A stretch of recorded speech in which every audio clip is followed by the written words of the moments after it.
ठीक है, I hope आपको थोड़ा सा आइडिया होगा इकोनॉमिक सर्वे के बारे में। ये ना स्टूडेंट्स को बहुत अच्छा नहीं लगता क्योंकि उनको समझ ही नहीं आता, पर हर साल बहुत ज़रूरी है पढ़ाना। कुछ इसकी डिटेल्स ऐसी होती है जो बहुत ही क्रूशल होती है। जैसे एक एग्ज़ाम होता है, आपने सुना होगा, हिमाचल में होता है HAS, वो आता ही सारा हिमाचल के इकोनॉमिक सर्वे पे। ये ऑफ कोर्स इंडिया का इकोनॉमिक सर्वे, तो उसको इग्नोर नहीं कर सकते, पढ़ना तो पड़ेगा एक बार। आपको पता है हर साल 1 Feb को आता है, क्या आता है? Union budget. इस बार भी आएगा, उस पर लिखा होगा 26, 27, मतलब जो फाइनेंशियल ईयर भी आना है, अभी अप्रैल में आएगा, उस फाइनेंशियल ईयर का बजट अभी दिखाया जाएगा 1 Feb को। और हर साल इससे एक दिन पहले 31 जनवरी को हर साल आता है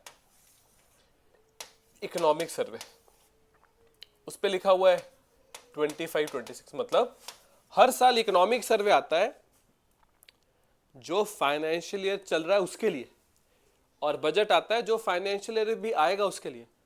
बताओ, अगर मैं आपको कह रहा हूं कि इकोनॉमिक सर्वे हर साल 31 जनवरी को आता है, तो अभी तो 31 जनवरी कल है, तो अब इसमें बड़ा इंटरेस्टिंग लॉजिक है समझने वाला। इस साल 1 Feb को क्या है? संडे, और संडे को बजट आता नहीं। बहुत जरूरी है कि जब आप अपना इकोनॉमिक सर्वे और यूनियन बजट रिलीज कर रहे हो तब शेयर मार्केट चल रही होनी चाहिए, बहुत जरूरी होता है। संडे को बजट रिलीज होना है, शेयर मार्केट में छुट्टी होती है, तो सोचा गया कम से कम इकोनॉमिक सर्वे तो शेयर मार्केट जिस दिन काम करती है उस दिन रिलीज करे। तो रिलीज हुआ 29 जनवरी को। क्यों 31 को नहीं रिलीज कर सकते थे? क्यों? 31 जनवरी को सैटरडे, शेयर मार्केट में छुट्टी होती है, तो 30 को कर देते, आज कर देते, आज तो फ्राइडे, आज तो शेयर मार्केट चलती है। अगर आज करते, दोपहर तक इकोनॉमिक सर्वे सारा सुनाया जाता, तो शेयर मार्केट के पास उसको एब्जॉर्ब करने का टाइम नहीं होता, शाम को छुट्टी होती है शेयर मार्केट में, इसलिए कल कर दिया। कल आधा दिन था शेयर मार्केट के पास इकोनॉमिक सर्वे को एब्जॉर्ब करने के लिए, आज पूरा दिन था, और कल से छुट्टी हो जाएगी। फिर सैटरडे संडे की छुट्टी होगी और मंडे दोबारा से खुलेगी। क्यों शेयर मार्केट का ट्रेड करना जरूरी है during economic survey and budget? कुछ ऐसी न्यूज आती हैं इकोनॉमिक सर्वे और बजट की जिससे एकदम से शेयर मार्केट पंप लेती है और हम चाहते हैं वो उछले। ट्रंप ने पिछले कई दिनों से इंडिया की शेयर मार्केट को अच्छी खासी हाइट से नीचे ले आया था। हम चाहते हैं कि इकोनॉमिक सर्वे और बजट से एकदम से ट्रेडिंग बढ़े, तो इस वजह से कोशिश होती है इकोनॉमिक सर्वे और यूनियन बजट किन दिनों में आए? मंडे टू फ्राइडे, जब शेयर मार्केट सेशन में होती है। सैटरडे संडे छुट्टी होती है शेयर मार्केट में, ठीक है। तो सोचा गया बजट का तो कुछ नहीं हो सकता, 1 Feb तो आई संडे को रहा है, तो चलो इकोनॉमिक सर्वे को थोड़ा पहले रिलीज कर देते, ठीक है। कौन बनाता है इकोनॉमिक सर्वे को? डिपार्टमेंट ऑफ इकोनॉमिक अफेयर्स बनाता है। किसकी निगरानी में बनाया जाता है? ये बड़ा इंपॉर्टेंट है। चीफ इकोनॉमिक एडवाइजर की निगरानी में इसको बनाया जाता है। पिछले कई सालों से इंडिया के चीफ इकोनॉमिक एडवाइजर हैं वी अनंथा नागेश्वर जी। ये बड़ा इंपॉर्टेंट नाम है आपके लिए, we Anantha Nageshwar ji, India के चीफ इकोनॉमिक एडवाइजर। पेश कौन करता है? पेश तो फाइनेंस मिनिस्टर ही करते हैं, पर बनाया इनकी निगरानी के अंदर जाता है और बनाता है ये वाला department, department of economic affairs. पहली बार इंडिया का इकोनॉमिक सर्वे पेश हुआ था फाइनेंशियल ईयर 1950-51 में। पहली बार ये फाइनेंशियल ईयर था जिस फाइनेंशियल ईयर में इकोनॉमिक सर्वे पेश हुआ था। और इसमें अगर कुछ इंपॉर्टेंट चीज इकोनॉमिक सर्वे के स्टैटिक पार्ट में, एक बार मैं आपको स्टैटिक पार्ट सारा करा दूं, फिर हम चलते हैं इकोनॉमिक सर्वे पे। और इसमें कुछ इंपॉर्टेंट था, ठीक है, कौन पेश करता है, ठीक है, किसके द्वारा बनाया जाता है, डिपार्टमेंट इकोनॉमिक अफेयर्स। पहली बार 1964 तक, मतलब पहली बार इकोनॉमिक सर्वे 1950 में आया, 51, 1964 तक इकोनॉमिक सर्वे और यूनियन बजट एक ही डॉक्यूमेंट होते थे। 1964 के बाद इकोनॉमिक सर्वे अलग कर दिया और यूनियन बजट को अलग कर दिया, अलग अलग तब से अलग अलग ही आ रहे हैं, ठीक है। बताओ क्या समझ में लगा आपको? इकोनॉमिक सर्वे 25, 26, यूनियन बजट 26, 27, क्या समझ में लगा? बिल्कुल, economic survey is for past and present. Budget is for economic survey जिस फाइनेंशियल ईयर के बारे में बात कर रहा है अभी तो वो खत्म ही नहीं हुआ, अभी तो उसको खत्म होने में कितने महीने बचे हैं, आप देख लो फेब और मार्च 2 महीने बचे, और यूनियन बजट जिस फाइनेंशियल ईयर के अभी उसको आने में ही 2 महीने बचे, वो तो आएगा जाके अप्रैल में, ठीक है। तो अगले हफ्ते की क्लास में हम लोग बजट कर लेंगे, तो इस हफ्ते हम अपना इकोनॉमिक सर्वे खत्म कर सकते हैं, ठीक है।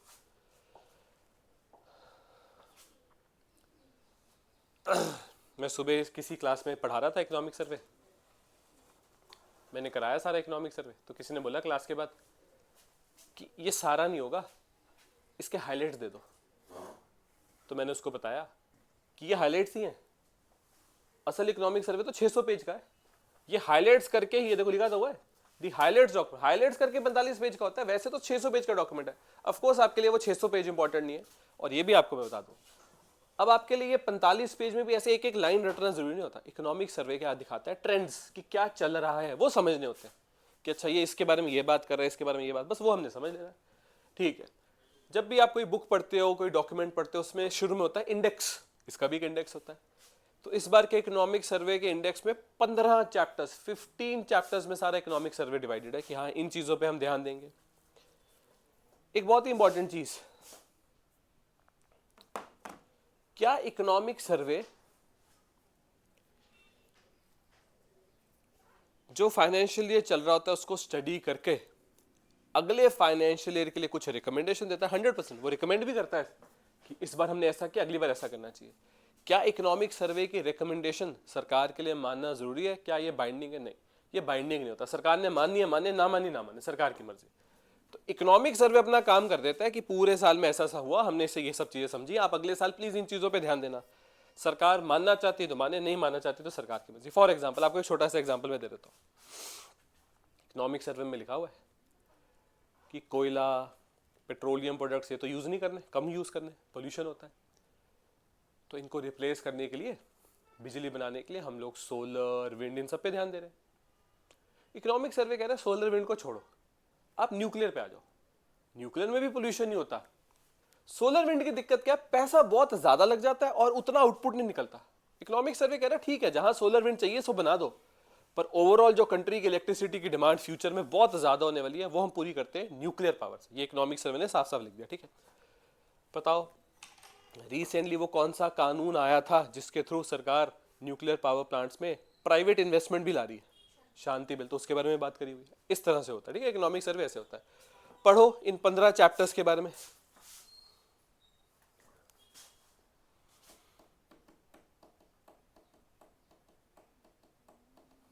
ये है वो 15 चैप्टर्स। जैसे स्टेट ऑफ द इकोनॉमी होता है, इकोनॉमी की हालत कैसी है, इसको बोलते हैं स्टेट ऑफ द इकोनॉमी, ठीक है। ये वो 15 चैप्टर्स जिसमें सारा इकोनॉमिक सर्वे बना होता है, ठीक है। चलते हैं आज के अपने first chapter of economic survey पे।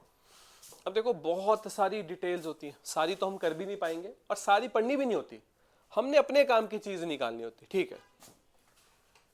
हर चैप्टर में पहले आप लोग पढ़ोगे, जितना समझ में लगता है समझ में आ जाए, फिर उसका करक्स मैं आपको निकाल के दे दूंगा। जो समझ में लग रहा है पढ़ो।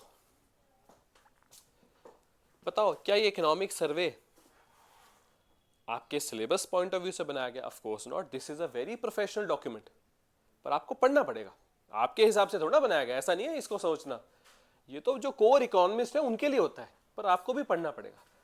पूरा पढ़ो शुरू से लेकर एंड तक, पहला चैप्टर, फिर मैं समझाता हूं।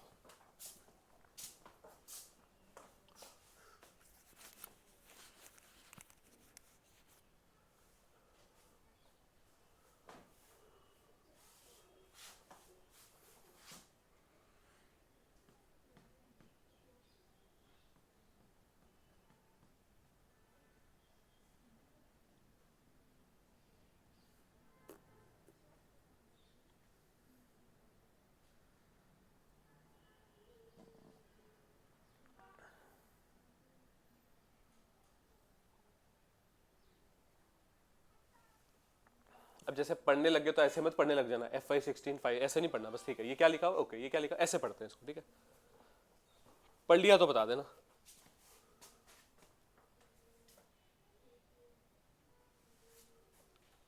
चलो ठीक है। ग्लोबल पॉलिसी सिक्योरिटी और पॉलिटिकल टेंशन से बहुत जुड़ी हुई है। हाँ, वॉर्स में आप होता है, कच्चा तेल मेरा कहां से आएगा, मेरे पे कोई अटैक ना कर दे, ठीक है।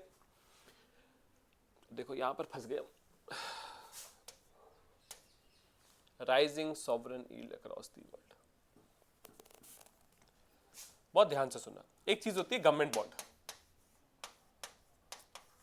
गवर्नमेंट आपको बोलती है, आप क्या हो, इंडियन हो, गवर्नमेंट एक इंडियन को बोलती है हमें थोड़ा पैसा चाहिए उधार पे, कोई प्रोजेक्ट कंप्लीट करना, दे दोगे? आपने बोला हाँ लो, एक बॉन्ड बना दो, उस पर लिख दो कि मैंने आपको 1 लाख रुपए दिए अगले 10 साल के लिए, और आप मुझे हर साल 6%, ऐसा नहीं, आप बोलो बड़ा सिंपल, आप लिख दो मैंने आपको 1 लाख रुपए दिए 1 साल के लिए, और आप मुझे 6% ब्याज दोगे, अगले साल 1,06,000 वापिस कर दो, ठीक है, सिंपल। मान लो सरकार ऐसे एक बॉन्ड जारी करे कि हमें कोई 1 लाख रुपए दे दो, हम 6% ब्याज देने को तैयार है, और कोई खरीद के ही नहीं राजी, है ही नहीं किसी के पास पैसा, तो सरकार बोलेगी भाई 1 लाख रुपए दे दो, हम 6% ब्याज दे देंगे, कोई आ ही नहीं रहा। सरकार कह रही ऐसे करो, चलो डिस्काउंट 95,000 ही दे दो भाई, कोई 95,000 दे दो, हम तुम्हें 1 लाख का बॉन्ड दे देंगे। अब जाके कोई बंदा आया, तो उस बंदे ने 95,000 रुपीज दे दिए सरकार को, पर उसको बॉन्ड 1 लाख का ही मिलेगा, और 1 साल बाद सरकार पैसा वापस करेगी 1,06,000, तो उसने तो बहुत यील्ड कमा ली। अब दूसरी सिचुएशन में आते हैं, सरकार के बॉन्ड्स के लिए भयंकर लड़ाई चलती है, सरकार 1 लाख का बॉन्ड जारी करती है, एक बंदे ने खरीद लिया, ए ने खरीद लिया, बी कह रहा है ए को मैंने खरीदना था, तूने खरीद लिया, मुझे चाहिए, ए कह रहा है अब तो मैंने खरीद लिया, बी कह रहा है प्लीज मुझे दे दे, मुझे चाहिए बॉन्ड, बहुत जरूरी है। ए कह रहा है ऐसा करते हैं, मैंने 1 लाख का खरीदा है, मैं तुझे 1,02,000 का बेच देता हूं। बी कह रहा है डन, इसने 1,02,000 रुपए देके बॉन्ड खरीद लिया। क्या सरकार को पता है कि बी ने ए से बॉन्ड खरीद लिया? सरकार को कुछ नहीं पता, तो सरकार तो 1,06,000 रुपए देगी, पर इसने पैसा कितना खर्च किया? 1,02,000 रुपए, तो इसके लिए यील्ड कम होगी। अब बताओ, किसी भी कंट्री में बॉन्ड यील्ड ज्यादा होनी चाहिए कि कम होनी चाहिए? अब आप सोच के बताओ, ज्यादा होनी चाहिए कि कम होनी चाहिए? नहीं, आप ये बताओ सही कंट्री के लिए क्या सही है? कंट्री के लिए बॉन्ड यील्ड कम होनी चाहिए। बॉन्ड यील्ड कम होने का मतलब है लोग लड़ रहे हैं बॉन्डों के लिए, लोग कह रहे हैं मैं दूंगा सरकार को लोन, जो बहुत जरूरी है। अगर दुनिया में बॉन्ड यील्ड्स ज्यादा है, दुनिया में बॉन्ड यील्ड ज्यादा, मतलब लोगों को कोई इंटरेस्ट नहीं है सरकारों को लोन देने में, जो बहुत खराब बात होती है। This is a sign of instability. देखो बड़ी सिंपल सी चीज है, उन्होंने तो बना दिया ग्राफ, जिसको इकोनॉमिक्स की समझ है उसको तो आएगा समझ में, जिसको नहीं समझ है उसके लिए एक चैप्टर हो गया, पढ़ो बैठ के। तो इसलिए मैं आपको बोल रहा हूं this is a very professional document, आपने इसमें से अपने काम की चीज जितनी निकाल सकते हो वो निकाल। अभी मैं आपको आखिर के 5 मिनट बताऊंगा आपसे सवाल क्या पूछे जाएंगे, अभी तो पढ़ ले हम एक बार सारा, ठीक है। ये क्या है? ये है हमारी जीडीपी ग्रोथ। ये देखो कोविड के टाइम पे कितनी बुरी तरह से जीडीपी ग्रोथ गिरी, फिर हमने उठाई। इसको क्या बोलते हैं? इसको इकोनॉमिक्स में बोलते हैं वी शेप रिकवरी। आप गिरे कोई बात नहीं, उठ गए दोबारा से। और अभी इंडिया की इकोनॉमिक अभी क्या ग्रोथ आएगी तकरीबन आपको पता ही है, हमने फर्स्ट एडवांस एस्टिमेट में बोला था 7.4% के आसपास हम ग्रो करेंगे, वो यहां भी लिखा हुआ है। प्राइवेट कंजम्पशन अच्छी है। प्राइवेट कंजम्पशन क्या होता है? जो आप लोग खरीदारी करते हो। इन्वेस्टमेंट अच्छी है। देखो एक और चीज आ गई, फिर से फंस गए हम, ग्रॉस वैल्यू एडेड।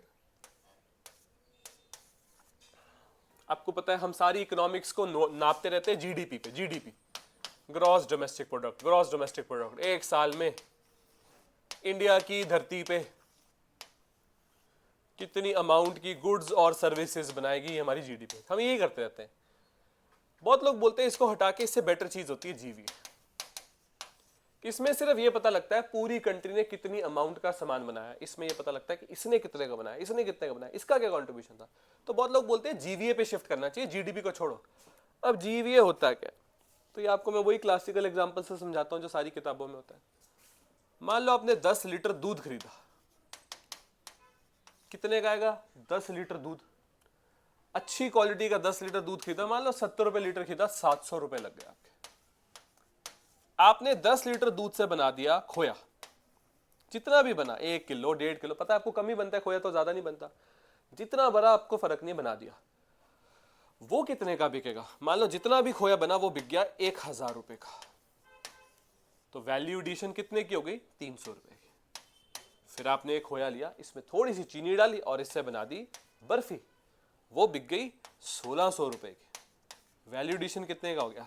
600 रुपए। तो जीवीए ये बताता है कि कंट्री वैल्यू एडिशन कितना कर पा रही है। मैं आपको इसको एक और तरीके से बताता हूँ। मान लो आप एक रेस्टोरेंट में जाके बोलो कि ब्रोकली सैंडविच खाना है, बना दो। तो अच्छा सा कैफे या रेस्टोरेंट होगा, वो आपको देगा 300 350 रुपए का। ओके, आपको पता है जो किसान ब्रोकली उगाते हैं, इंडिया में उगती है, ऐसा मैं सोचना ब्रोकली बाहर से, यही उगती है इंडिया में। आपको पता है जो किसान ब्रोकली उगाता है वो उसको उगाता है जस्ट लाइक गोभी। उसके लिए गोभी थोड़ी सफेद है और ये ब्रोकली थोड़ी हरी है, बस इतना ही। वो बड़े बड़े पैकेट 50 से 60 रुपए के बेचता है। तो बताओ, ब्रोकली खेत में होगी और उससे ब्रोकली सैंडविच बना, इसमें वैल्यू एडिशन किसकी हुई, किसान की कि रेस्टोरेंट की?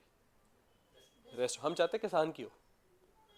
तो बताओ, प्राइमरी, सेकेंडरी और टर्शरी सेक्टर में से सबसे ज्यादा वैल्यू एडिशन कौन कर रहा है? टर्शरी वाले, वो जो सर्विसेज वाले बैठे हुए हैं।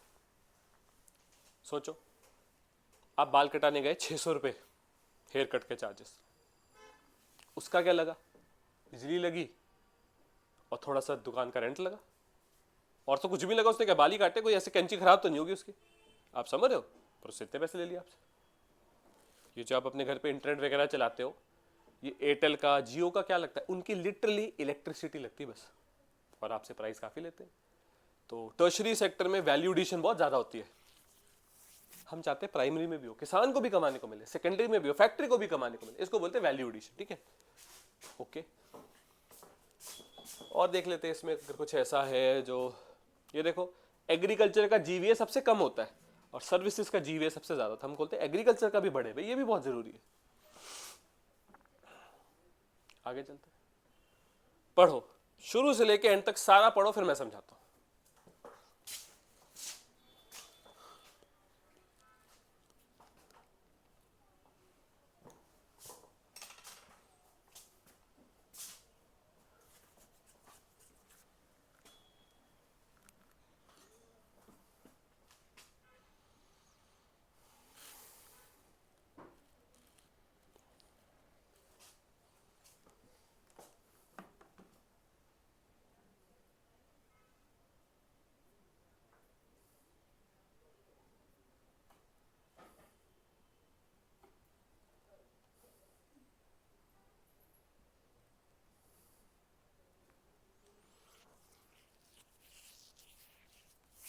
देखो,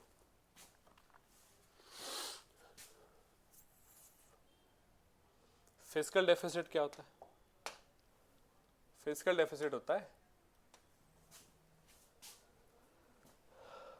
सरकार ने पूरे साल में अगर 100 रुपए कमाए और सरकार के पूरे साल में अगर 130 रुपए लग गए, तो अब सरकार को कहीं से 30 रुपए लाने पड़ेंगे अपना खर्चा पूरा करने के लिए। इसको बोलते हैं फिस्कल डेफिसिट। आपको पता होना चाहिए, फिस्कल डेफिसिट कभी भी अमाउंट में नहीं गिनते। ऐसे नहीं बोलते कि सरकार को इस साल 200 करोड़ का कर्जा लेना पड़ेगा या 300, ऐसे नहीं बोलते। फिर कैसे बोलते हैं फिस्कल डेफिसिट को? बोलते हैं सरकार को जो कर्जा लेना पड़ेगा वो पूरी इंडिया की जीडीपी का कितना परसेंट है। ये देखो, फाइनेंशियल ईयर 2021 क्या था इंडिया का फिस्कल डेफिसिट? पूरी जीडीपी का 9.2%, जो कि बहुत ज्यादा है। आप इस ग्राफ को देखो, बहुत ध्यान से देखो इस ग्राफ को, इस ग्राफ को देखो, फाइनेंशियल ईयर 21 9.2%। इस ग्राफ को देखो, फाइनेंशियल, यहां चोंच नीचे है, यहां चोंच ऊपर है। मतलब जिस साल कोविड की वजह से इंडिया की जीडीपी बुरी तरह से गिरी, उसी साल सरकार ने भारी लोन उठाए ताकि थोड़ा बहुत तो इकोनॉमी को चलाएं, हम किसी तरह से तो चलाएं। तो सरकार का फिस्कल डेफिसिट, या और क्या कह सकते हैं, सरकार का लोन बढ़ गया। अब धीरे धीरे सरकार क्या कर रही है? अपने ऊपर लोन कम कर रही है। इस टाइम पे सरकार के ऊपर कर्जा कितना है? पूरी जीडीपी का सिर्फ 4.4%, जो बहुत हेल्दी होता है। मतलब आपकी महीने की सैलरी है 1 लाख रुपए और आप कर्जा कितना ले रहे हो? 4 से 5 हजार रुपए। कुछ भी नहीं होता, ये कोई बात नहीं, बहुत आराम से आप संभाल लोगे। आपकी महीने की सैलरी 1 लाख रुपए और 10 से 12 हजार का कर्जा ले रहे हो, अब टेंशन वाली बात है। समझे कि नहीं समझे इस बात को? अब इसमें एक और चीज बताओ, ये प्राइमरी डेफिसिट क्या होता है? ये भी समझना पड़ता है। हाँ बताओ बताओ।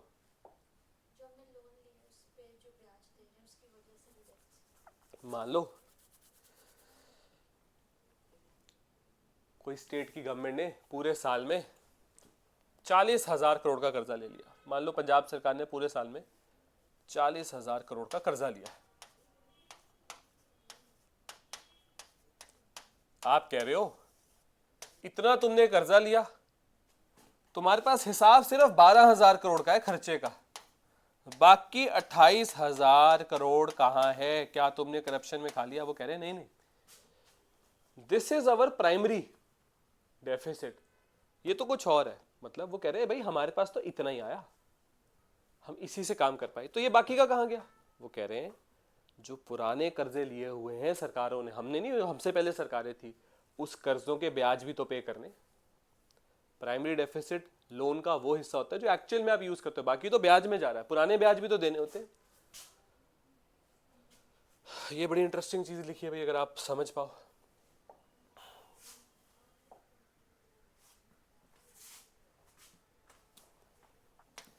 सरकार के पास जितनी टैक्स की कलेक्शन हो रही है उसका बड़ा हिस्सा डायरेक्ट टैक्स होना चाहिए कि इनडायरेक्ट टैक्स होना चाहिए? आप बताओ। डायरेक्ट टैक्स क्या होता है? वो टैक्स जो सीधे सरकार टैक्स पेयर से वसूल लेती है। इनडायरेक्ट टैक्स होता है जैसे जीएसटी, आपने जाके दुकान से कुछ खरीदा, दुकानदार वाले को जीएसटी की अमाउंट मिल गई, वो पहुंच जाएगा सरकार तक। तो सरकार के पास जो टैक्स आ रहा है वो ज्यादा कहां से आना चाहिए, डायरेक्ट टैक्स के इनडायरेक्ट टैक्स? आप बताओ। चलो मैं बताता हूं, इसका आंसर है ज्यादा आना चाहिए डायरेक्ट टैक्स। ये बता दो वाई?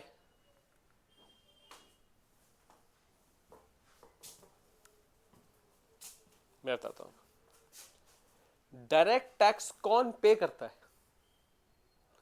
सैलरी वाले जो फाइनेंशियली स्टेबल होते हैं। आपको पता है आजकल तो इंडिया में इनकम टैक्स देना तो 12 लाख से ज्यादा की इनकम होनी चाहिए साल की, तो आप देते हो डायरेक्ट टैक्स। और इनडायरेक्ट टैक्स कौन पे करता है?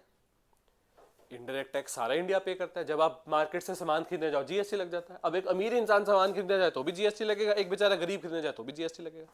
तो बताओ सरकार के टैक्स का ज्यादा बड़ा हिस्सा कहां से आना चाहिए, डायरेक्ट टैक्स के इनडायरेक्ट टैक्स? ज्यादा बड़ा हिस्सा आना चाहिए डायरेक्ट टैक्स से। पर अगर डायरेक्ट टैक्स वाले, इनकम टैक्स वाले अपना टैक्स बचाएंगे, सरकार को बताएंगे नहीं कितना कमाया, ब्लैक मनी रखेंगे, तो यहां से सरकार को रेवेन्यू आ नहीं पड़ता। फिर इनको मजबूरी में क्या ज्यादा लगाना पड़ता है, इन डायरेक्ट टैक्स। जैसे जीएसटी के स्लैब ज्यादा लगाते हैं, मजबूरी आ जाती है सरकार की। तो यहां पर क्या बताया जा रहा है कि डायरेक्ट टैक्स की कलेक्शन बढ़ रही है, जो अच्छी बात है, बहुत अच्छी बात है। अगर डायरेक्ट टैक्स की कलेक्शन बढ़ रही है, अब लोग सरकार से जितना पहले ब्लैक मनी छुपा लेते थे उतना नहीं छुपा पाते, सरकार को काफी के बारे में पता लग जाता है। सरकार बोलती है अगर आप इतना कमाया तो इस पर टैक्स दो, उससे रेवेन्यू बढ़ता है और इनडायरेक्ट टैक्स का बर्डन कम किया जा सकता है। बताओ हमने आखिरी बार इनडायरेक्ट टैक्स का बर्डन इनडायरेक्ट टैक्स का बर्डन कब किया था?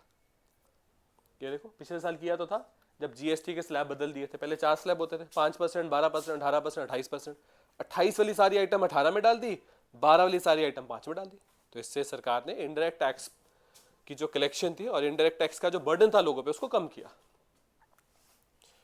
और देखो ई वे बिल ज्यादा जनरेट हुए, मतलब बिजनेसेस को अच्छा फायदा, और ई वे बिल बिजनेसेस जनरेट करते हैं। जीएसटी कलेक्शन ज्यादा हुई कंट्री में। अब इसका मतलब समझाता हूं मैं आपको। जीएसटी कौन भरता है और कब भरता है?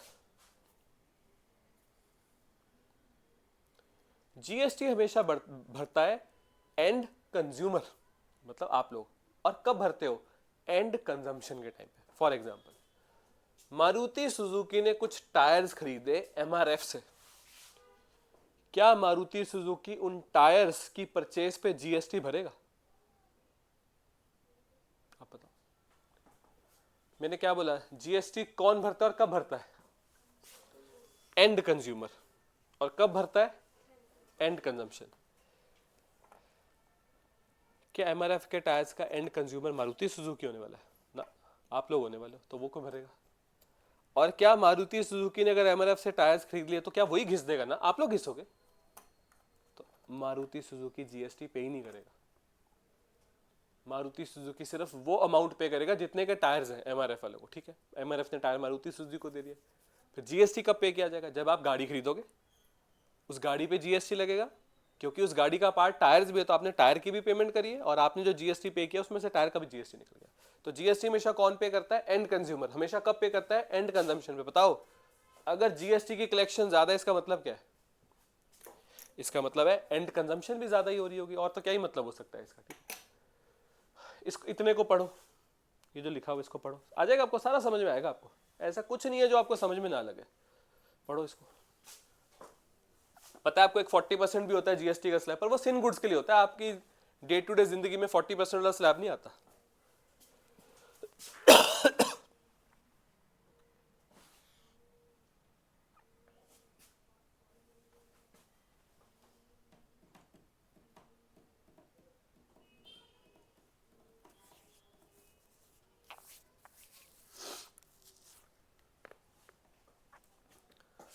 आगे चलते भाई। मॉनेटरी मैनेजमेंट क्या होती है आपको पता है, दो तरह की पॉलिसीज होती है, फिस्कल पॉलिसी और मॉनेटरी पॉलिसी।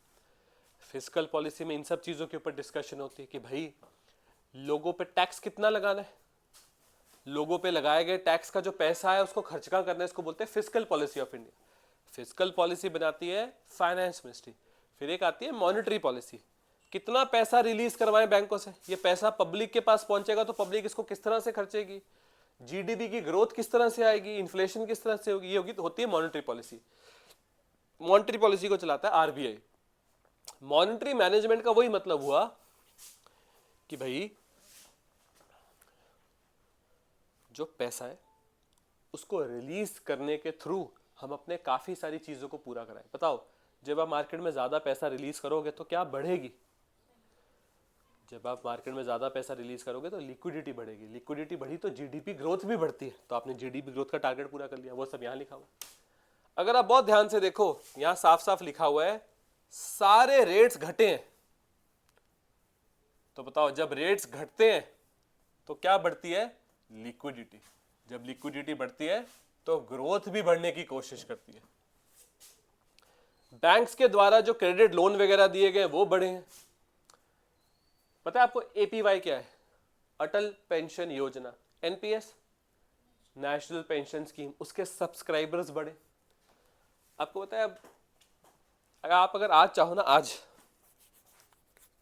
आप आज इंडिया में किसी सरकारी पेंशन योजना का पार्ट बन सकते हो, इसका पार्ट बन जाओ आप। क्या होगा अटल पेंशन योजना में, थोड़े थोड़े पैसे हर महीने अपनी तरफ से कंट्रीब्यूट करने शुरू कर दो, ताकि जब आप 60 साल के हो जाओ तो आपको इस स्कीम में से पैसा मिलना शुरू। यही तो पेंशन होती है। पहले पेंशन किस तरह की हुआ करती थी, सरकार आपको पेंशन देती थी। अब जो सरकारी एम्प्लॉइज हैं उनमें से भी मैक्सिमम की पेंशन कैसी होती है आपको पता है, वो प्रोविडेंट फंड में पैसा डालते हैं, थोड़ा सरकार भी डालती है, एक फंड बनता रहता है, रिटायरमेंट के बन को दे देते हैं। अगर आप सरकारी एम्प्लॉय नहीं हो, आप कुछ भी नहीं करते, आपका कोई बिजनेस है, तो भी आप इंडिया की किसी पेंशन योजना का पार्ट बन सकते हो। बताओ अगर आपने अपना फ्यूचर, अपना बुढ़ापा फाइनेंशियली आज ही सिक्योर कर लिया, इसका सबसे बड़ा फायदा किसको है, सबसे बड़ा फायदा तो आप ही को है, फिर आपकी फैमिली का, पर एक फायदा सरकार को भी है। अगर आप फाइनेंशियली स्टेबल हो तो सरकार को आपको फैसिलिटीज नहीं देनी पड़ेगी, वो छुट्टी होगी उनकी। इसलिए वो चाहते हैं लोग ज्यादा से ज्यादा पेंशन स्कीम में एनरोल करें, वो बताया जा रहा है। आपको पता है इंडिया में इंश्योरेंस फॉर ऑल का टारगेट कौन सा साल है, 2047, जब इंडिया के 100 साल, सबके पास इंश्योरेंस पॉलिसीज होनी चाहिए, ये हमारा टारगेट है। बताओ कौन से दो तरह के इंश्योरेंस सबको, सारे इंडियंस के पास होने चाहिए, लाइफ इंश्योरेंस और हेल्थ इंश्योरेंस। लाइफ इंश्योरेंस मतलब कि भाई अगर डेथ हुई किसी कारण की वजह से तो बाकी की फैमिली को एक अच्छी खासी अमाउंट मिल सके ताकि वो फाइनेंशियली चल रहे। और हेल्थ इंश्योरेंस का मतलब कि अगर किसी को फैमिली में कोई इलाज की जरूरत पड़ती है, कोई बीमारी हो जाती है, कोई एक्सीडेंट हो जाता है, तो आपके इलाज का खर्चा आपकी इंश्योरेंस कंपनी देगी। तो दो तरह के इंश्योरेंस को हम जितना प्रमोट कर सके करना है बाय 2047। इंश्योरेंस फॉर ऑल पढ़ो, सारा एक बार पढ़ लो फिर मैं समझाता हूं।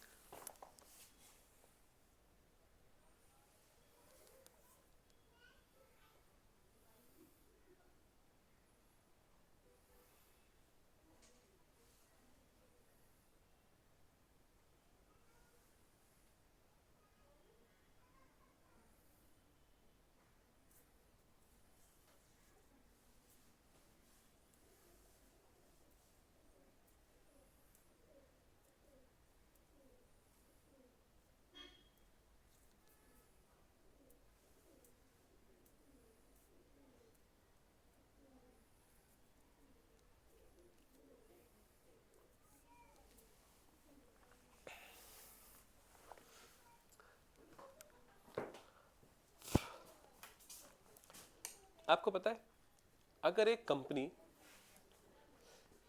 शेयर मार्केट से या कहीं से पैसा उठाना चाहे तो वो दो तरह से पैसा उठाती है, इक्विटी देकर या डेट देकर। स्टॉक्स सब कुछ ये इसी में होते हैं। बताओ इक्विटी का क्या मतलब है? कोई भी कंपनी आपको बोलेगी क्या हमारी कंपनी में थोड़ा सा हिस्सा चाहिए, शेयर चाहिए हमारा, अगर चाहिए तो हमसे शेयर ले लो, बदले में हमें पैसा दे दो। इसको बोलते हैं इक्विटी। डेट का क्या मतलब है? क्या आप हमें 100 रुपए दोगे और हम आपको एक साल बाद 107% ब्याज पे वापस कर दें? इसको बोलते हैं डेट। दो तरह के इंस्ट्रूमेंट्स होते हैं, इक्विटी इंस्ट्रूमेंट्स, डेट इंस्ट्रूमेंट्स। बताओ किस तरह की कंट्री में कंपनीज को पैसा उठाना इजी होता है? जहां इन्वेस्टर का कॉन्फिडेंस बहुत ज्यादा हो, जो इंडिया में ज्यादा है। इससे हमारी दोनों मार्केट्स अच्छा कर रही हैं। आईपीओ अगर आपको पता हो, इनिशियल पब्लिक ऑफरिंग। आईपीओ क्या होता है? जब पहली बार कोई कंपनी शेयर मार्केट में आकर अपना हिस्सा बेचकर पैसा उठाने की कोशिश करते हैं, उसको बोलते हैं आईपीओ। जैसे कुछ साल पहले एलआईसी ने अपना 4% बेचा था आईपीओ के थ्रू। बताओ कोई कंपनी ने पहली बार अपना थोड़ा सा हिस्सा बेचा पब्लिक को और उसको पैसा मिल गया, आईपीओ। अगर वो दूसरी बार या तीसरी बार या चौथी बार अपना हिस्सा बेचे, उसको क्या बुलाते हैं? उसको बोलते हैं एफपीओ, इनिशियल पब्लिक ऑफरिंग। दूसरी बार क्या होता है? Follow on public offering. आपने क्या बोला? क्या बोला आपने? डिसइन्वेस्टमेंट। डिसइन्वेस्टमेंट ये नहीं होता। डिसइन्वेस्टमेंट क्या होता है? मान लो सरकार ने इंडियन ऑयल कॉर्पोरेशन को 5,000 करोड़ रुपए दिए कि बना लो रिफाइनरी, लो पैसे बना लो। तो बताओ वो 5,000 करोड़ सरकार ने इंडियन ऑयल कॉर्पोरेशन को क्या किया? इन्वेस्ट। मान लो कल को इंडियन ऑयल कॉर्पोरेशन बहुत बड़ा ब्रांड बन गया, बहुत बड़ा। अब सरकार कह रही है कि हम इंडियन ऑयल कॉर्पोरेशन में से थोड़ा सा हिस्सा बेचेंगे पब्लिक को और बदले में 50,000 करोड़ रुपए कमाएंगे। तो बताओ इसको क्या बुलाया जाएगा? इसको बुलाया जाएगा डिसइन्वेस्टमेंट। जब सरकार सरकारी कंपनी में पैसा डाले तो इन्वेस्टमेंट, जब सरकार सरकारी कंपनियों में से पैसा वापस ले ले तो डिसइन्वेस्टमेंट। ये होती है डिसइन्वेस्टमेंट। ठीक है, पब्लिक मतलब प्राइवेट कंपनियों के साथ भी हो सकता है, पर हम सरकारी कंपनियों में ज्यादा अच्छे से समझते हैं डिसइन्वेस्टमेंट को। ठीक है, तो जब पहली बार कोई कंपनी अपना हिस्सा मार्केट में बेचे तो आईपीओ, दूसरी तीसरी चौथी बार बेचे तो FPO, follow on public offering. Various regulators जैसे बैंकिंग का आरबीआई, शेयर मार्केट का सेबी, सब बढ़िया कर रहे हैं, अच्छा कर रहे हैं। एक बार ये भी पढ़ लो।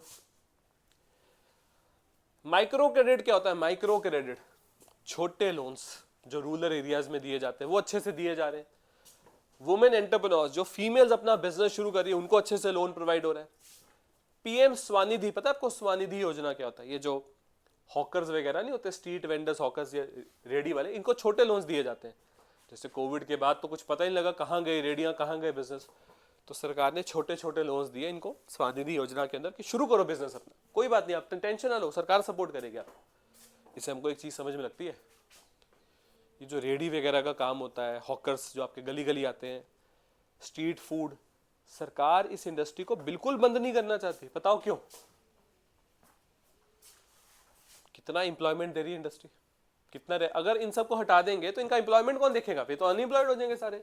तो सरकार चाहती है कि इंडिया का एक जो बड़ा इंटरेस्टिंग कल्चर है, क्या है हमारा इंटरेस्टिंग कल्चर? रेडी लगना, टेम्पररी मार्केट लगना। सरकार कह रही कहीं हाँ, तुम दुकानों को तंग मत करो, तुम्हारा अपनी जगह होनी चाहिए। जैसे चंडीगढ़ में आपने देखा होगा रेडी मार्केट को अलग से जगह दे दी जाती है, तुम अपना लगाओ, वो अपना लगाएंगे, पर एक दूसरे को तंग मत करो, पर रहेंगे दोनों ही। बहुत लोगों को लगता है कि रेडियो को तो हटा देना चाहिए, शायद सरकार भी यही चाहती है। दिस इज नॉट करेक्ट, ये गलत है, सरकार ऐसा बिल्कुल नहीं चाहती।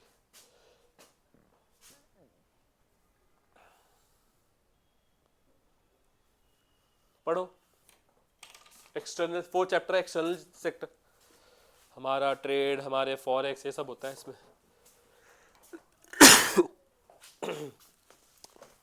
पढ़ो, जितना समझ लगता है उतना तो समझो, बाकी मैं समझाता हूँ।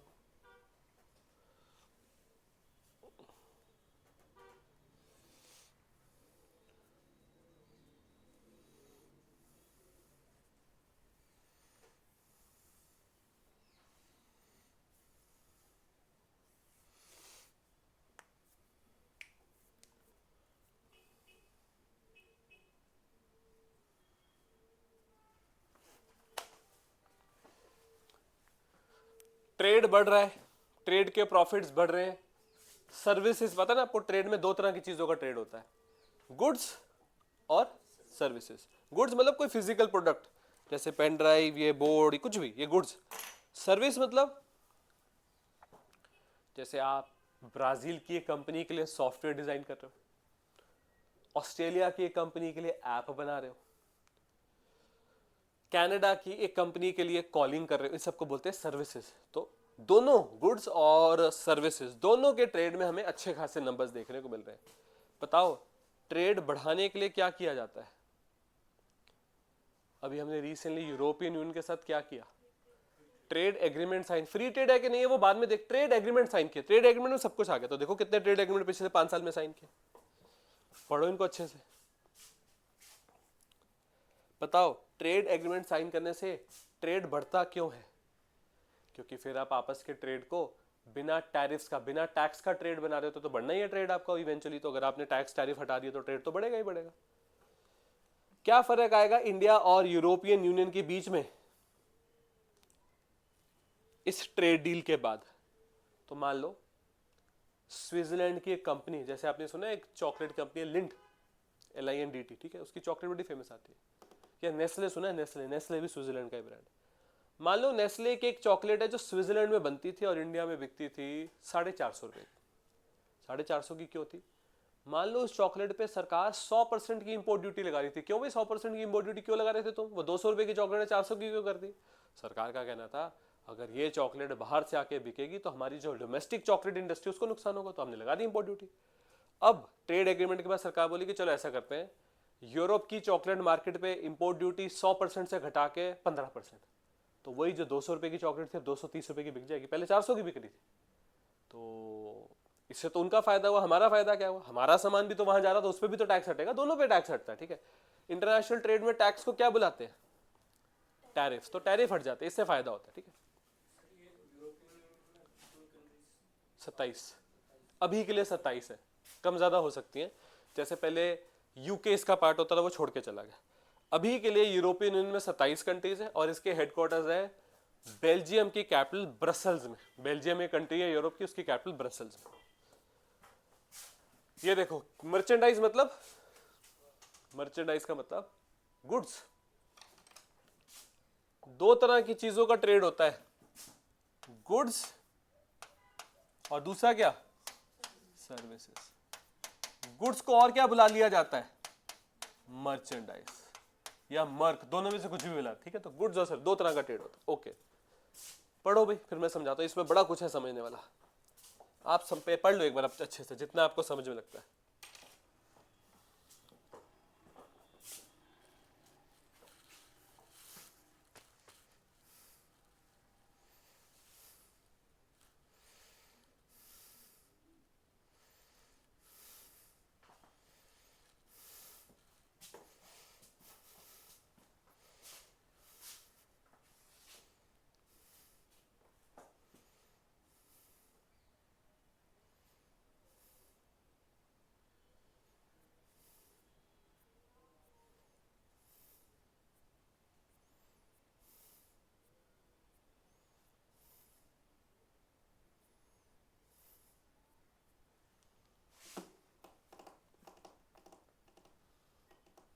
चलो यहीं से शुरू कर देते हैं। वैसे तो ये पढ़ा हुआ है आपने, पर चलो मैं फिर बता देता हूं। कैड,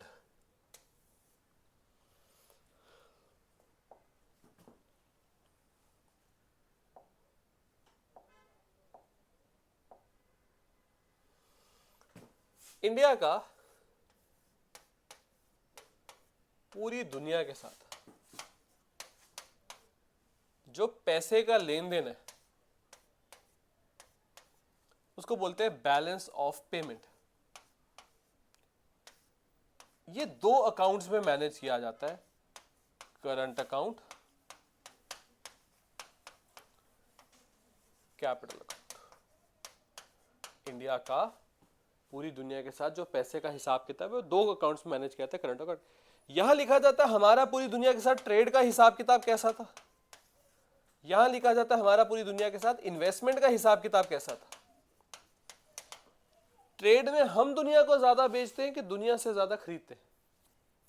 क्या लगता है आपको, हम दुनिया को बेचते ज्यादा है कि दुनिया से खरीदते हैं? देखो प्रॉब्लम आती है कच्चे तेल, नेचुरल गैस और गोल्ड पे, वो बाहर से ही आता है और वो महंगा ही बहुत है। तो अमाउंट में अगर देखें तो अभी हम दुनिया से ज्यादा मंगवाते हैं, हम उतना बेच नहीं पाते, तो फायदे में कि नुकसान में? नुकसान। इसको इकोनॉमिक्स में नुकसान को क्या बोलते हैं? डेफिसिट। तो करंट अकाउंट के साथ क्या लग गया?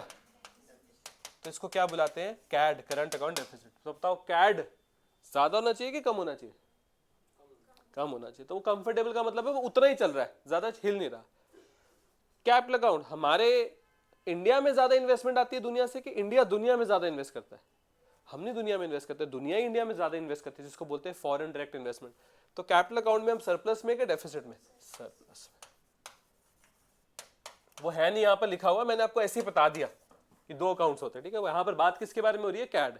तो कैड हमेशा क्या होना चाहिए? कम होना चाहिए।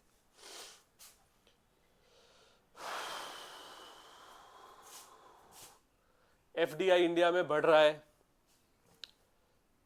फॉरेक्स रिजर्व क्या होता है? वही हमारे पास गोल्ड डॉलर कितना है, बढ़ रहा है। एक्सटर्नल डेट मतलब आर के ऊपर बाहर से कितना कर्जा है, वो हमने बहुत कम रखा हुआ है। करंट अकाउंट डेफिसिट हमारा कम है, ठीक है, चीजें अच्छी हैं। यहां पर क्या है, हम डिजिटल इकोनॉमी में कितना फोकस कर रहे हैं। आपको एक वर्ड का मतलब समझाता हूं। क्या आपको पता है ग्रीन फील्ड क्या होता है? ग्रीन फील्ड बताओ। नहीं नहीं, वो ग्रीन फील्ड नहीं होता, वो अकेला ग्रीन होता है। ग्रीन फील्ड कुछ और होता है। बिल्कुल। जब एक प्रोजेक्ट जीरो से शुरू होता है उसको बोलते हैं ग्रीन फील्ड। जैसे मान लो चंडीगढ़ से किस शहर की सड़क ही नहीं है, तो मान लो अगर आपको चंडीगढ़ से जाना है देहरादून, तो कोई डायरेक्ट रोड नहीं, आपको वाया वाया सहारनपुर जाओ, ये करो वो करो। मान लो चंडीगढ़ से डायरेक्ट देहरादून की सड़क बना दी जाए, मान लो, तो इसको बोला जाएगा ग्रीन फील्ड रोड। अभी वहां कहा क्या है, वहां जहां सड़क बनेगी? खेत, अभी खेत है वहां पर। अगर ये सड़क बन गई सीधे आप चंडीगढ़ से देहरादून जा सकते हो, ओके। बताओ ब्राउन फील्ड प्रोजेक्ट का क्या मतलब हुआ?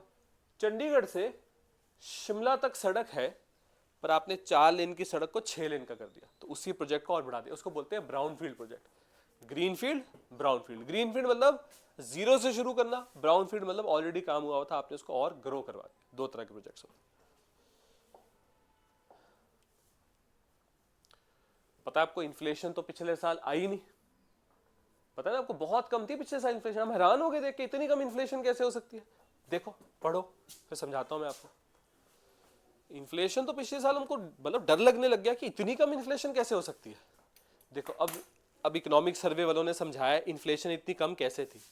यहां देखो, हरी वाली लाइन को देखो, हरी वाली लाइन, हरी वाली लाइन क्या दिखा रही है? Food inflation. सोचो अप्रैल 2024 में फूड इन्फ्लेशन थी 9%। मतलब जो खाने पीने की चीजें आज 100 रुपए की हैं, एक साल बाद कितने की हो जाएंगी? 109 रुपए की। सोचो वो गिरती गिरती माइनस में भी आ गई। पता आपको जब इन्फ्लेशन माइनस में आती है उसको क्या बुलाते हैं? जब इन्फ्लेशन माइनस में आती है उसको बोलते हैं डिफ्लेशन। इन्फ्लेशन माइनस में आने का मतलब है चीजें सस्ती हो रही हैं। कोई चीज 30 रुपए की थी वापस 28 की होगी। तो फूड इन्फ्लेशन में तो चीजें सस्ती होगी लिटरली। पढ़ो एक बार आप, मैं समझाता हूं, सारा समझाता हूं।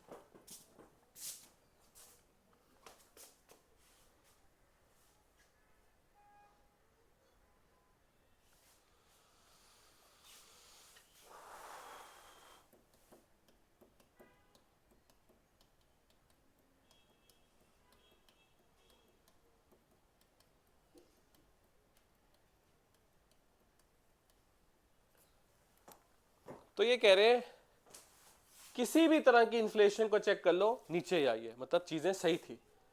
अब अगर इसने तीनों इन्फ्लेशन लिखी दी है तो हम बात कर ही लेते हैं भाई तीनों इन्फ्लेशन के बारे में। फूड इन्फ्लेशन, पता है आपको जो खाने पीने की चीजें हैं उसके दाम बढ़ रहे हैं कि घट रहे हैं, वो हमको फूड इन्फ्लेशन से पता लगता है। वो तो बुरी तरह से गिरे हैं दाम। हेडलाइन इन्फ्लेशन और कोर इन्फ्लेशन क्या होता है? थोड़े दिन पहले ही पढ़ाया मैंने आपको। बिल्कुल। एक्चुअल में जो आपके सर पे महंगाई पड़ती है ना, जो आपको सहनी ही सहनी है, उसको बोलते हैं हेडलाइन इन्फ्लेशन। क्या होता है हेडलाइन इन्फ्लेशन में? इसमें दो तरह की इन्फ्लेशन होती है, कोर इन्फ्लेशन और वोलेटाइल इन्फ्लेशन। कुछ नहीं, अभी समझ में लग जाएगा आपको। हेडलाइन इन्फ्लेशन का मतलब जहां जो इन्फ्लेशन एक्चुअल में पब्लिक को सहनी पड़े उसको हेडलाइन इन्फ्लेशन बोलते हैं। वॉलेटाइल इन्फ्लेशन का क्या मतलब होता है? वो प्रोडक्ट्स जिनके प्राइसेस बहुत ऊपर नीचे होते हैं, फ्लक्चुएट बहुत ज्यादा करते हैं, वॉलेटाइल प्राइसेस होते हैं, जैसे फूड और फ्यूल। इसके दो अच्छे एग्जांपल होते हैं, ठीक है। चलो बताओ, कोर इन्फ्लेशन का फॉर्मूला क्या बना अगर ये यहां से निकालें? Headline inflation minus volatile. तो जो इन्फ्लेशन आपके सर पे पड़ती है, अगर उनमें से वो वाली इन्फ्लेशन निकाल दो, वो वाले प्रोडक्ट्स निकाल दो जिनके प्राइसेस बहुत तेजी से स्विच करते, तो बन जाती कोर इन्फ्लेशन। तो कोर इन्फ्लेशन को क्या बोलेंगे? नॉन वॉलेटाइल इन्फ्लेशन, वो प्रोडक्ट्स जिनके दाम जल्दी नहीं चेंज होते। समझे? Headline inflation, core inflation, food inflation. ये देखो आपसे सीधे सीधे सवाल पूछेगा एग्जामिनर कि इस बार के इकोनॉमिक सर्वे में किस कंट्री को ये टाइटल दिया गया कि उसने अपनी इन्फ्लेशन बहुत ज्यादा से बहुत कम करी? इसका आंसर है इंडिया। सबसे ज्यादा फर्क जो लेकर आया अपनी इन्फ्लेशन में, वो इंडिया लेकर आया। India has been seen as the highest reduction in headline inflation among major economies in 2025। ठीक है, इतनी और कोई भी नहीं कर पाया जितनी हमने करी। फूड इन्फ्लेशन हमारी कंट्री में बिल्कुल कम रही। अच्छा बताओ, हम लोग यहाँ पर वेजिटेबल पल्सेस ही लिखते रहते हैं, नॉन वेजिटेरियन पॉपुलेशन का क्या? मास तो लिखते ही नहीं हम लोग। पाकिस्तान में जब आप उनका इकोनॉमिक सर्वे पढ़ोगे, वो बात करते हैं मीट के बारे में। देखो हमारी कंट्री में कोर पक्के कट्टर वेजिटेरियंस है 40%, बाकी 60%। देखो बाकी 60% नाम के नॉन वेजिटेरियंस होते हैं। इंडिया में नॉन वेजिटेरियंस असल में नॉन वेजिटेरियंस होते नहीं। हफ्ते में 1 या 2 या 3 बार मांस खाएंगे, बोलेंगे हम नॉन वेजिटेरियन। अगर नॉन वेज कुछ खाएंगे तो उसमें इतना चावल होगा, इतनी ग्रेवी होगी और इतना सा मांस होगा। चावल और ग्रेवी तो फिर यहीं से आई। इसलिए हम मेजॉरिटीली वेजिटेरियन जो डाइट होती है उसी के इंग्रेडिएंट्स को, उसी में लगने वाली चीज़ों को फूड इन्फ्लेशन में काउंट करते हैं। मांस को इतना ज़्यादा हम कंसिडर नहीं करते क्योंकि इतनी ज़्यादा डाइट में है भी नहीं हमारी। ठीक है, ये देखो अगर आप में से कोई बता सके। अच्छा यहां पर ये भी तो समझाना है आपको, ये बता देते हैं भाई, ये बड़ा इंपॉर्टेंट है।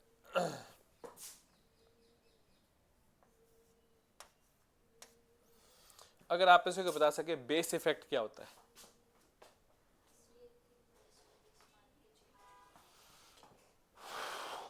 बोल तो आप सही रहे हो, पर थोड़ा ना समझने में अलग कंसेप्ट होता है। एक बच्चा है, वो हर साल 80% नंबर लाता है।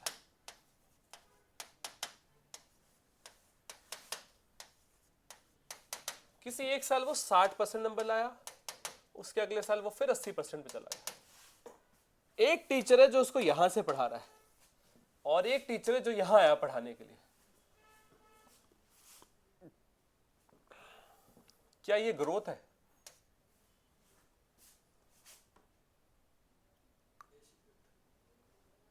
टीचर 1 बोलेगा दिस इज नॉट ग्रोथ, वो तो 60% में थोड़ा डेविएट हो गया था, वो तो अपनी नॉर्मल पे आया, उसका नॉर्मल है 80%। पर टीचर 2 बोलेगा नो दिस इज ग्रोथ, क्योंकि उसको उसके पीछे का तो पता ही नहीं। तो बताओ क्या समझ में लगा आपको? ये समझ में लगा कोई भी चीज ऊपर जा रही है कि नीचे जा रही है, वो पिछले साल को बेस मान के चेक किया जाता है। ठीक है, कोविड के टाइम पे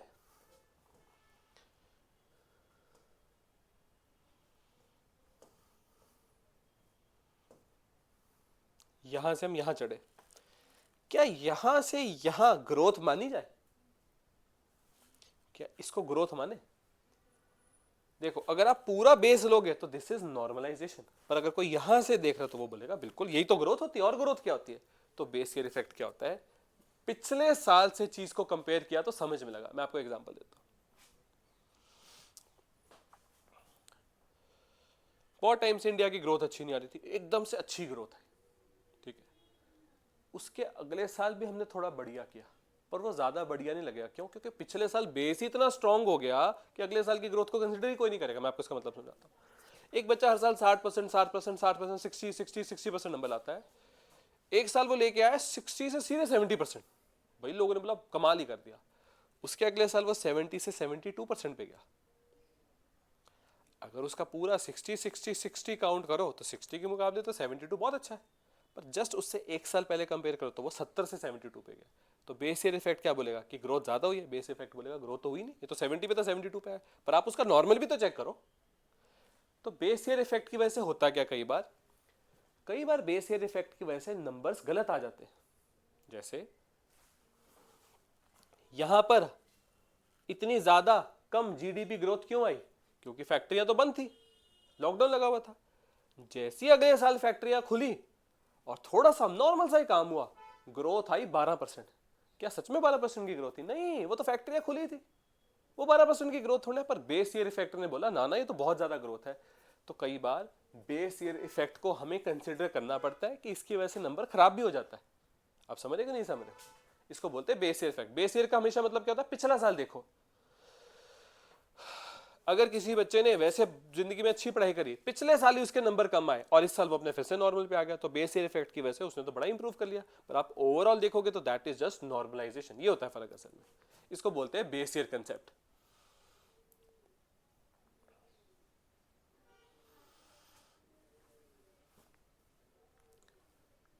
पढ़ो, यहां चले के यहां तक पढ़ो।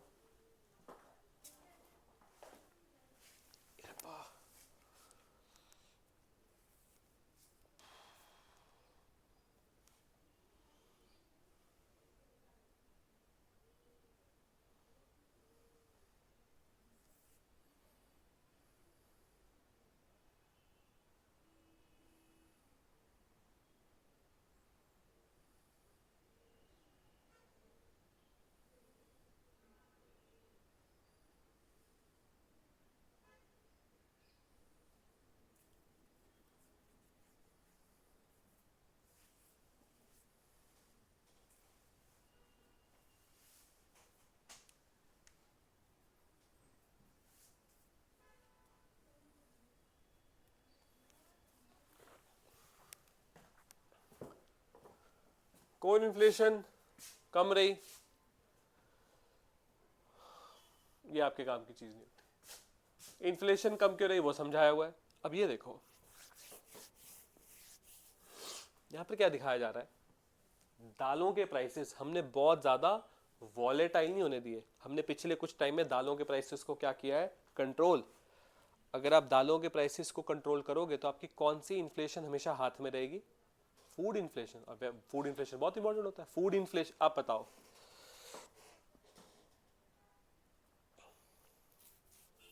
बच्चों की स्कूल की फीस बढ़ गई,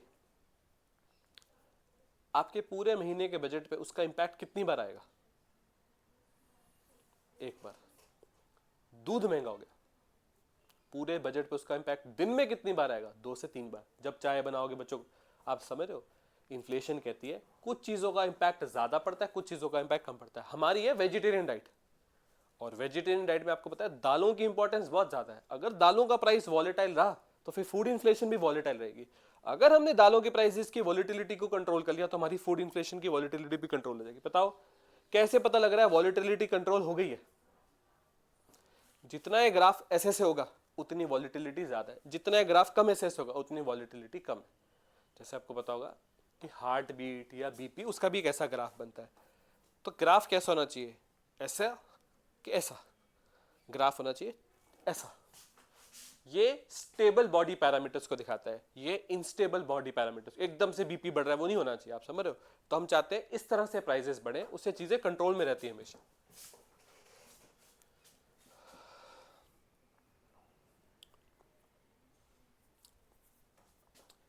agriculture, crop, life stock, fish, aquaculture, सब ने बहुत अच्छी ग्रोथ दिखाई है। बताओ ये एग्रीकल्चर में एथेनॉल कहां से आ गया? इसको तो पेट्रोल में मिलाते होंगे पेट्रोल में, पर बनता कहां से? गन्ने से। तो इसलिए एथेनॉल को यहां पर लिखा हुआ है। क्रॉप डाइवर्सिफिकेशन क्या होता है? यही नहीं कि बस वीट राइस उगाते हो, उसके अलावा भी कुछ उगाओ, अपनी मिट्टी को भी टाइम दो बाकी क्रॉप्स के हिसाब से, और खुद भी थोड़ा इसमें बाहर निकलो।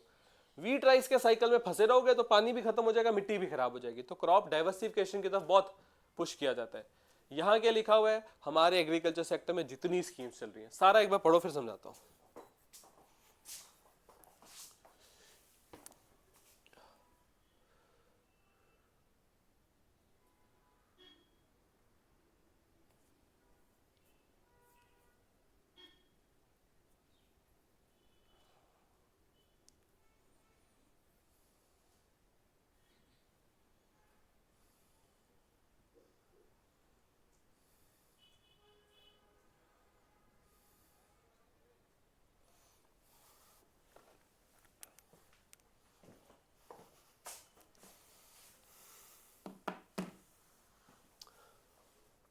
क्या बताया आपको? जीवीए क्या होता है?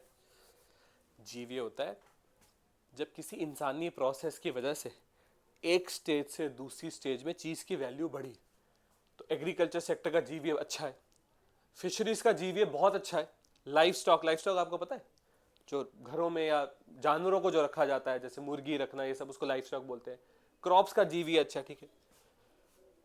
ये है वो सारी स्कीम जो हमारे एग्रीकल्चर सेक्टर में हम चलाते हैं। इसमें से कुछ कुछ इंपॉर्टेंट है।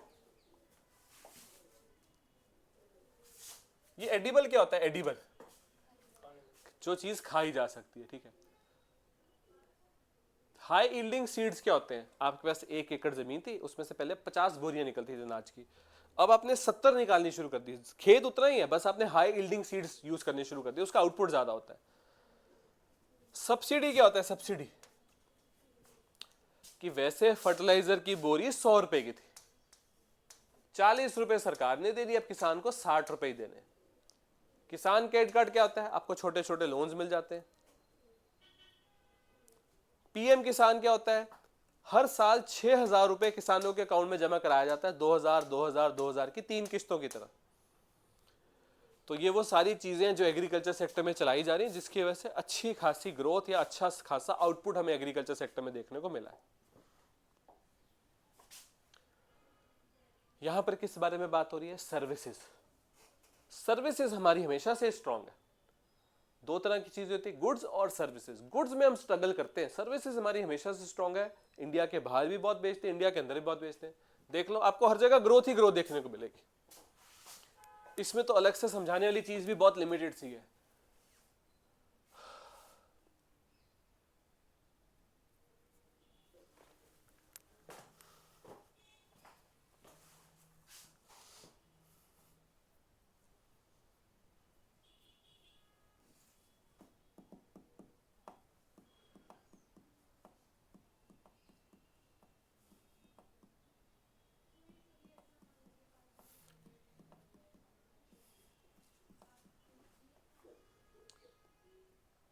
हमारा सर्विस सेक्टर का जीवीए बहुत अच्छा, सर्विस सेक्टर का कंट्रीब्यूशन बहुत अच्छा। अच्छा, ये बताता हूँ आपको, पीएमए पता क्या होता है? पीआई होता है परचेजर्स मैनेजर्स इंडेक्स। बस आपको ना इसमें एक बात बताता हूँ, वेरियस इंडस्ट्री जो इंडिया में काम करती है, उनके मैनेजर्स से पूछा जाता है कैसा चल रहा महीना, वो बोलते हैं हाँ ठीक चल रहा है, बढ़िया। उनसे पूछा जाता है कि अगला महीना तुम्हें क्या लगता है, इस वाले से बढ़िया होगा कि बुरा होगा? अगर वो बोलते हैं अगला महीना करंट से अच्छा होगा, तो ये 50 के ऊपर चला जाता है। अगर वो बोलते हैं अगला महीना इससे बुरा होगा, तो ये 50 के नीचे चला जाता है। तो बताओ पीएमए में क्या जरूरी है? पीएमए में सिर्फ एक चीज जरूरी है, वो 50 से ऊपर रहेगा तो बहुत बढ़िया बात है। हमारी पिछले 10 साल की एवरेज कितनी है? 53.3, जो कि बहुत अच्छी बात है। मतलब हमारे यहाँ पर मैनेजर्स जो कंपनियों को चला रहे हैं, उनका भरोसा है कि ग्रोथ आनी है, हम आगे बढ़ेंगे, ठीक है। सर्विसेज सेक्टर से एम्प्लॉयमेंट ठीक ठाक मिल रहा है, सॉफ्टवेयर, ये सब ये बहुत बढ़िया, इनमें हमको चिंता करने की जरूरत नहीं है, बढ़िया करते हैं, खुद ही बढ़िया करते हैं लोग, ठीक है। पोर्ट कार्गो, एयर कार्गो, सब पैसेंजर्स वगैरह, फ्रेट पता है क्या होता है? आपको पता है इंडिया में डीएफसीज बन रहे हैं? डीएफसी सुना आपने कभी? Dedicated freight corridor. एक यहां से बनेगा, इधर मुंबई की तरफ आएगा, एक यहां से बनेगा कोलकाता की तरफ जाएगा। क्या है डीएफसी? कुछ नहीं है, पटरियां बन रही है बड़ी बड़ी, उस पर क्या चलेगी? ट्रेन। कौन सी ट्रेन? मालगाड़ी। ये जो बिल्कुल यहाँ प्रोडक्शन ही प्रोडक्शन होती है, उसको सबको लेकर जाएंगे, जल्दी से जल्दी मुंबई पहुंचाएंगे, वहां से शिप में रख के बाहर एक्सपोर्ट। यहां से एक जाएगा इधर को, रस्ते में जहां जहां हम लोग बड़ी प्रोडक्शन कर रहे हैं, सामान सारे इकट्ठा करेंगे कोलकाता पोर्ट पे, बाहर एक्सपोर्ट। तो फ्रेट क्या हुआ? फ्रेट हुआ माल, गुड्स। मालगाड़ी होती है ना, गुड्स गाड़ी, फ्रेट होता है गुड्स। तो हमारी कंट्री का रेलवे के थ्रू जो लोग फ्रेट भेज रहे हैं बढ़ रहा है, बहुत अच्छी बात है। टूरिज्म देख लो, इसमें अलग से कुछ नहीं समझाने वाला, आप एक बार पढ़ो, आपको सब समझ में लगेगा, पर पढ़ लो जल्दी से।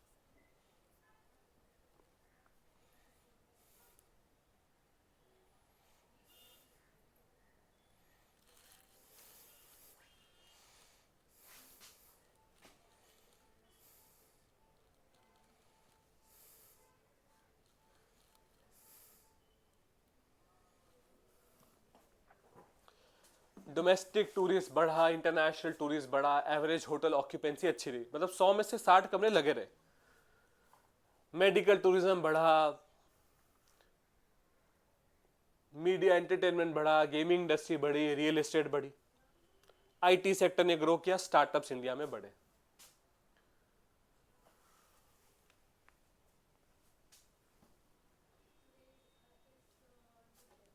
सीमेंट इंडस्ट्री बढ़ी, फिनिश स्टील इंडस्ट्री बढ़ी। आपको पता है ये सबको क्या बुलाते हैं? सीमेंट, स्टील, कोल, क्या बुलाते हैं?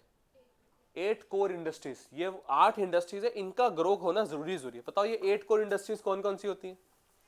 ये 8 कोर इंडस्ट्रीज होती हैं स्टील, सीमेंट,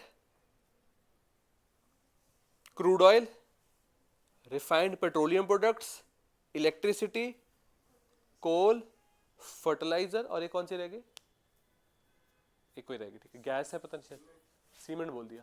तो ये 8 इंडस्ट्रीज की ग्रोथ बहुत जरूरी है। वो देखो सबकी अच्छी है, सीमेंट बढ़िया, स्टील बढ़िया, कोल बढ़िया, फार्मास्यूटिकल 8 कोर इंडस्ट्री में नहीं आता, ऑटोमोबाइल्स बढ़िया, और ईवी रजिस्ट्रेशंस भी बढ़ रही है इंडिया में, बहुत बढ़िया। ईवी रजिस्ट्रेशंस का मतलब ज्यादा से ज्यादा लोग ईवी खरीद के वो ईवी नंबर प्लेट के लिए, आपको पता है ईवी नंबर प्लेट हरे रंग की होती है, उसके लिए अप्लाई कर रहे हैं। इलेक्ट्रॉनिक प्रोडक्ट्स, मोबाइल में तो आपको पता हो, अगर मोबाइल फोन्स इंडिया में बहुत तेजी से बन रहे हैं तो कौन सी स्कीम इसके लिए रिस्पॉन्सिबल है? PLI, production linked incentive scheme. ये एक ऐसी स्कीम है इंडिया की, जो चीजें जनरली इंडिया में नहीं बनती, जैसे ड्रोन्स नहीं बनते इंडिया में, तो सरकार ने बोला हम ड्रोन इंडस्ट्री में PLI स्कीम ला रहे हैं। ओके, तो मान लो एक जापान की कंपनी है जो जापान में ड्रोन बनाती है। जब वो जापान की कंपनी जापान में ड्रोन बनाती है तो उसको ड्रोन बेचने पे क्या मिलता है? प्रॉफिट। अगर वो जापान की कंपनी इंडिया आ जाए तो ड्रोन बेचने में प्रॉफिट तो मिलेगा ही मिलेगा, साथ में सरकार अलग से क्या देगी? इंसेंटिव। क्यों? क्योंकि तुम ड्रोन इंडिया में बनाने आए, जो इंडिया में जनरली बनती नहीं थी चीज, तुम बनाने आए, फिर भी सरकार की तुमने बात सुनी, तो इसको बोलते हैं प्रोडक्शन लिंक इंसेंटिव स्कीम, जिसकी वजह से यहां बहुत फायदा हुआ। इनोवेशन हमारा अच्छा है। पेटेंट पता है आपको क्या होता है? आप कोई नई टेक्नोलॉजी बनाओ, उसके लिए पेटेंट के लिए अप्लाई करते हो। ट्रेडमार्क्स हमारे अच्छे से रजिस्टर हो रहे हैं, बहुत बढ़िया चीज। स्टार्टअप्स इंडिया के बढ़ रहे हैं, बहुत बढ़िया चीज है। कैपेक्स क्या होता है? Capex capital expenditure. अगर आपको नहीं पता, कैपिटल एक्सपेंडिचर का मतलब होता है वो वाला खर्चा, कौन सा वाला खर्चा? जो न्यू इंफ्रास्ट्रक्चर में किया जाए। हमारी कंट्री का कैपिटल एक्सपेंडिचर बढ़ रहा है, नए नए प्रोजेक्ट्स आ रहे हैं, नेशनल हाईवेज बढ़ रहे हैं, हाई स्पीड कॉरिडोर्स बढ़ रहे हैं, रेलवे नेटवर्क बढ़ रहा है, पोर्ट इंफ्रास्ट्रक्चर। अच्छा, इसका कोई मतलब बता सके? Reduction in average container vessel turn around time. एक शिप आया कनक लेके, वैसे तो इंडिया में हम कनक, चलो एक शिप आया, उस शिप में क्या है? उस शिप में है, क्या चीज मंगाता है इंडिया जनरली? चलो उस शिप में यूएई से खजूर आया, खजूर बहुत मंगाते हैं यूएई से। ओके, शिप आया खजूर लेकर, उस खजूर को अनलोड करना और यहां से यूएई जानी है ताजी सब्जियां। खजूर अनलोड करके ताजी सब्जियां लोड करके शिप को घुमा देना वापस। इसको बोलते हैं टर्न अराउंड टाइम। बताओ टर्न अराउंड टाइम ज्यादा होना चाहिए कि कम होना चाहिए? कम होना चाहिए। शिप को कम से कम टाइम तक आपके पोर्ट पे खड़ना है, भेजो उसको जल्दी से जल्दी। तो हमने अपना टर्न अराउंड टाइम कम कर दिया, वो दिखा रहे हैं यहाँ पर। कार्गो मूवमेंट, वाटर, बताओ इनलैंड वाटर ट्रांसपोर्टेशन क्या होता है? जब हम अपनी नदियों पे शिप चलाएं, छोटे होते हैं बड़े नहीं होते, वो हमारी कंट्री में, आपको पता है जैसे हमारी कंट्री में NH होता है, नेशनल हाईवे, ऐसे NW भी होता है, नेशनल वाटरवे। वो स्ट्रांग हुआ, पावर ज्यादा हम जनरेट कर रहे हैं, ठीक है।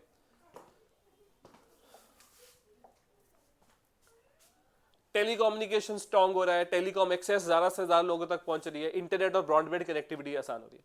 चलो बस एक चीज बताओ, यहां इसका क्या मतलब है?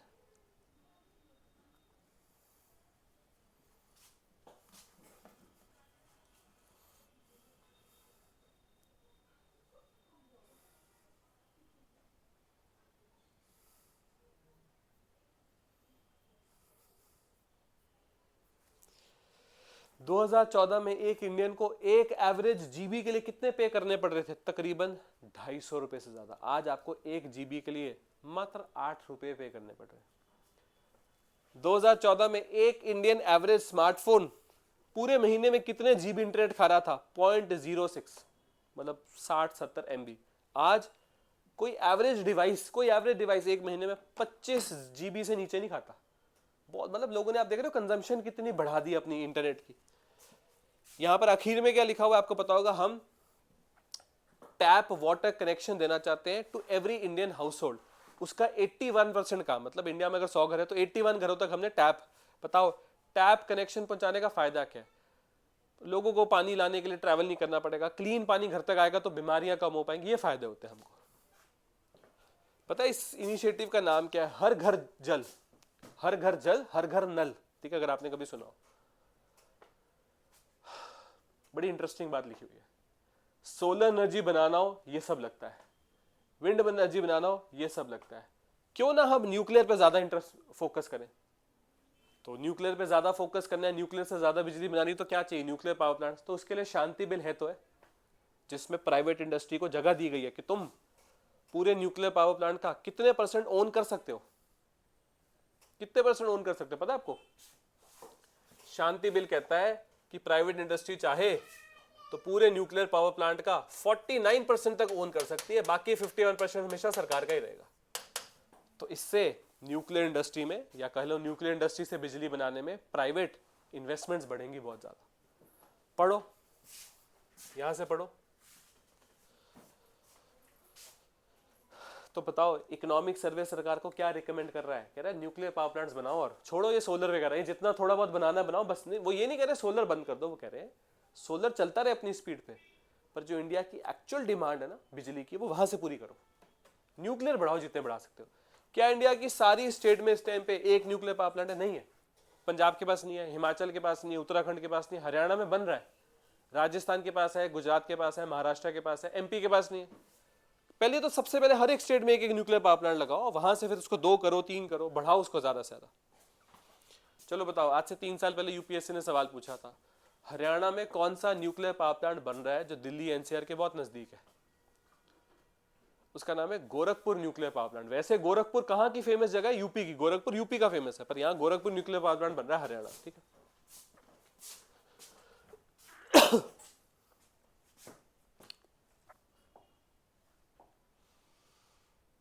ये देखो आ गई आपकी पीएलआई स्कीम। आगे चलते हैं।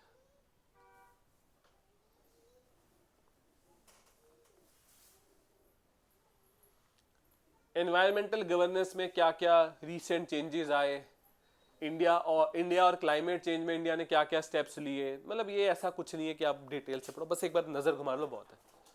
आई होप आप समझ रहे हो। इकोनॉमिक सर्वे के शुरू में इकोनॉमिक्स इकोनॉमिक्स इकोनॉमिक्स, धीरे धीरे गवर्नमेंट स्कीम्स अब उस तरफ जा रहा है। इकोनॉमिक्स को और इकोनॉमिक्स बस शुरू शुरू में बहुत ज्यादा होती है, आएगी थोड़ी सी भी बची हुई है, बस वो एक बार खत्म करनी है। बस इसको एक बार जल्दी से पढ़ लो।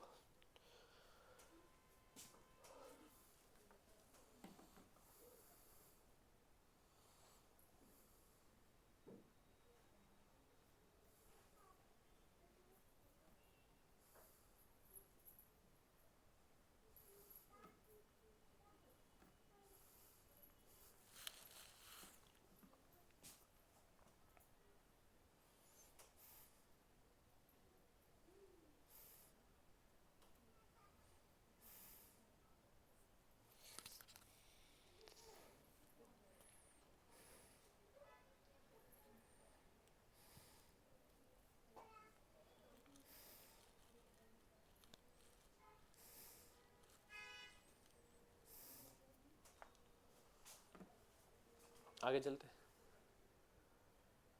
सिर्फ एक बार आप नजर मान लोगे ना बहुत है। जीईआर होता है ग्रॉस एनरोलमेंट रेशो, कितने बच्चे एनरोल कर रहे हैं स्कूल में, वो होता है जी। बस एक बार आप नजर मान लोगे ना बहुत है। उसके डीप में कुछ नहीं पढ़ने लायक इसमें। यहाँ पर क्वेश्चंस बनाने भी बड़े मुश्किल है एग्जामिनर के लिए।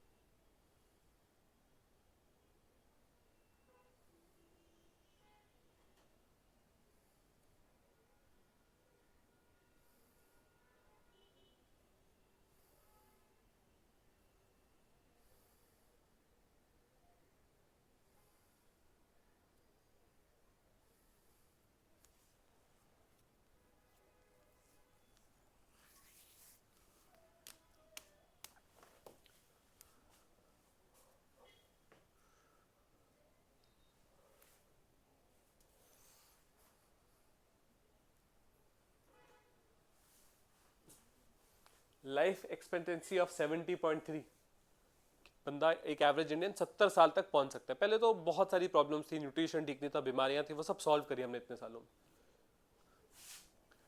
हाँ ये थोड़ा सा आया फिर से।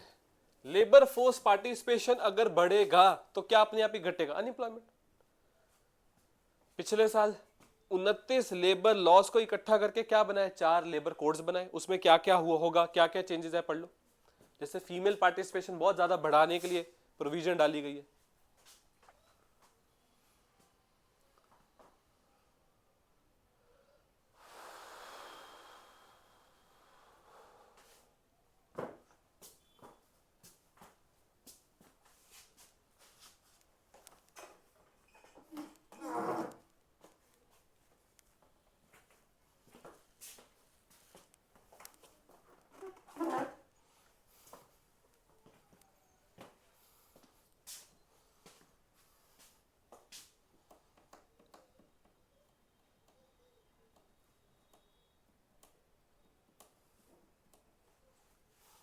आगे चलते। इंडिया में स्किल्स इंप्रूव करने के लिए अलग अलग स्कीम्स, अलग अलग योजनाओं के बारे में लिखा हुआ है। एक बार बस पढ़ लो आप जल्दी से। बहुत है, स्किल इंडिया मिशन, विश्वकर्मा योजना, बहुत सारी योजनाएं होती है कि स्किल सीखो भाई, बिना स्किल के कुछ नहीं होगा।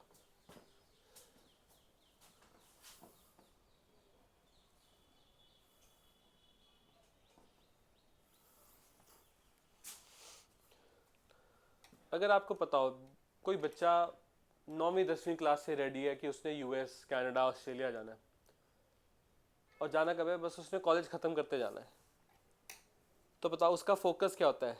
कि वो बहुत अच्छे नंबर लेकर आए। अगर आपको एक्चुअल में पता है क्या होता है ऑन ग्राउंड, उसका होता है कि हाँ पास हो जाए, पर उसका फोकस होता है मैं 6 का महीने डोमिनोज में काम कर लूँ। आप यकीन नहीं करोगे कि मेरे पास एक्सपीरियंस आ जाएगा थोड़ा सा, वहाँ डोमिनोज पिज़्ज़ा हट बहुत है मेरे को काम, क्योंकि उसको वहाँ जाकर स्ट्रगल करना है ना, उसको पता है। उसको होता है कि अगर थोड़ा बहुत ये सीमेंट और ईंटों का काम सीख लूँ तो बढ़िया। आप यकीन नहीं करोगे, बहुत रियलिटी है, बहुत बड़ी करते हैं वो लोग। उनका होता है कि थोड़ा बहुत अगर इंडियन कुकिंग आ जाए और वहाँ जाके पार्ट टाइम को मुझे, तो वो क्या करने की कोशिश कर रहे हैं? वो स्किल अडेप्ट करना। एजुकेशन बहुत इंपॉर्टेंट है, पर स्किल अडेप्ट करना बड़ा जरूरी है। तो ऑफकोर्स आपको कौन सा स्किल अडेप्ट करना चाहिए जो आपको ठीक लगता है। स्किल का सिर्फ वहां उन सब नौकरियों की जरूरत बहुत ज्यादा है, इसलिए यहां से ये लोग सीखते हैं। एक मेरा दोस्त है, उसने ढोल सीखा था, पता है आपको ढोल? वो यहां से सीख के गया था, अब वो बजाता है और बहुत अच्छा कमा लेता है। तो क्या है ढोल सीखना? स्किल। तो आपको स्किल पे काम करना पड़ेगा। इंडिया में इतनी सारी स्किल्ड जॉब्स खाली पड़ी होती हैं, लोग होते हैं पर स्किल नहीं होता। बताओ इसको किस तरह की अनएम्प्लॉयमेंट बुलाते हैं इकोनॉमिक्स में? इसको बोलते हैं स्ट्रक्चरल अनएम्प्लॉयमेंट। आपके पास स्किल नहीं है लोग बहुत ज्यादा, पर जो वो मांग रहे हैं आप वो प्रोवाइड नहीं कर पा रहे। पढ़ लो भाई सारी स्कीम्स रूरल एरिया के लिए जो अच्छा कर रही है। एक्सट्रीम पॉवर्टी रेट घटा है। स्वामित्व योजना, पता है स्वामित्व योजना में क्या करते हैं? गांव को ना मैप करते हैं। मैप मतलब ऐसे प्रॉपर गांव का मैप लेते हैं, फिर ड्रोन्स वगैरह का इस्तेमाल करके ये इसका गांव है, ये गांव की पंचायत है, ये गांव का मंदिर, ऐसे बना देते हैं। फिर जो जिसका खेत, जो जिसका एरिया, उसको उसके हिसाब से प्रॉपर्टी कार्ड देते हैं। आपको आपकी जमीन का प्रॉपर्टी कार्ड, गांव में लोगों के पास सारे कागज नहीं होते, तो प्रॉपर्टी कार्ड अलग से देना पड़ता है, दे दिया स्वामित्व योजना में। अब अगर आपको अपने प्रॉपर्टी कार्ड पे लोन वगैरह लेना, आप ले सकते हो। ये फायदे होते हैं स्वामित्व के, ठीक है।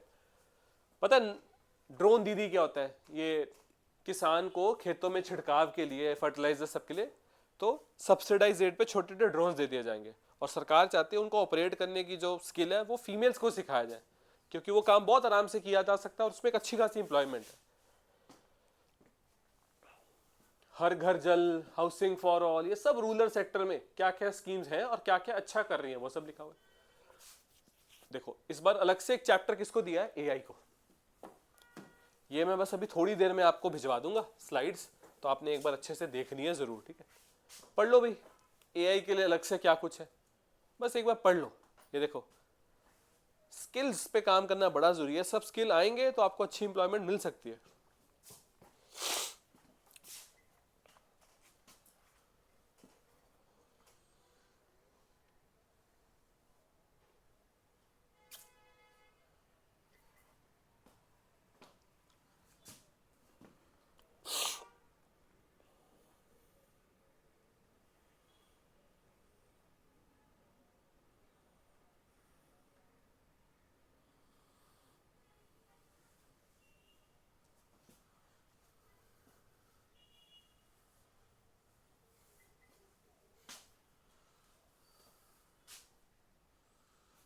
आखिरी चैप्टर, अच्छा नहीं, एक और ये भी पढ़ो।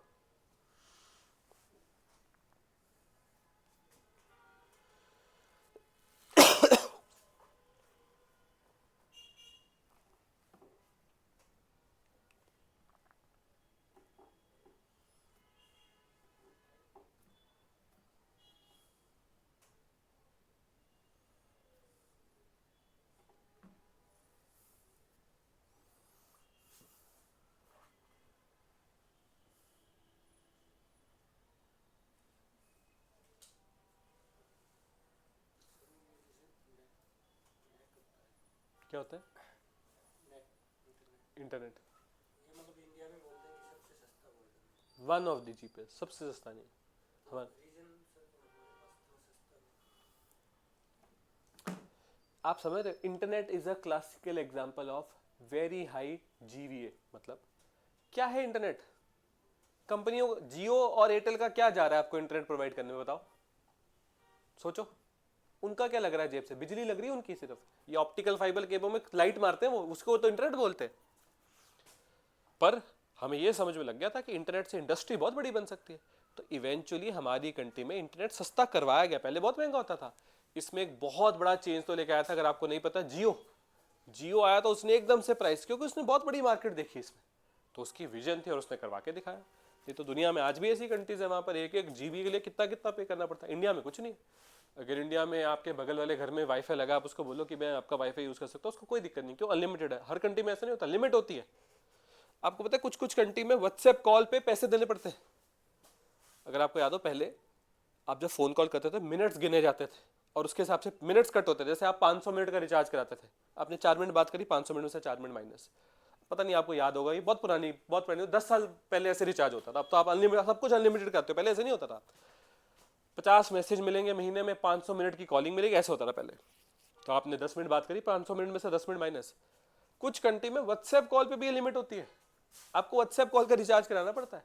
तो हमारी कंट्री में हमने इंटेंशनली ये सब चीजें सस्ती या कह लो ऑलमोस्ट फ्री कर दी है, क्योंकि उससे जो इंडस्ट्री बनी है वो बहुत बड़ी इंडस्ट्री है। आप देखो, जियो ने नेट सस्ता किया और उसके बाद जियो ने क्या बना दिया, हॉटस्टार को खरीद के इंडिया का सबसे बड़ा ओटीटी प्लेटफॉर्म बना दिया। अगर वही सस्ता नेट देगा तो उसी के सस्ते को नेट देख के तो लोग वो सब खरीदेंगे या वो सब देखेंगे। आप समझ रहे हो? तो इसको बोलते हैं सर्कुलर इकोनॉमी। सब एक ना एक दूसरे से जुड़ा हुआ है आपस में। बस ये लास्ट चैप्टर है, खत्म करो। अब आप लोगों के भी फोन बजने शुरू हो गए, मैं भी जाता हूँ, बस खत्म कर दो इसको।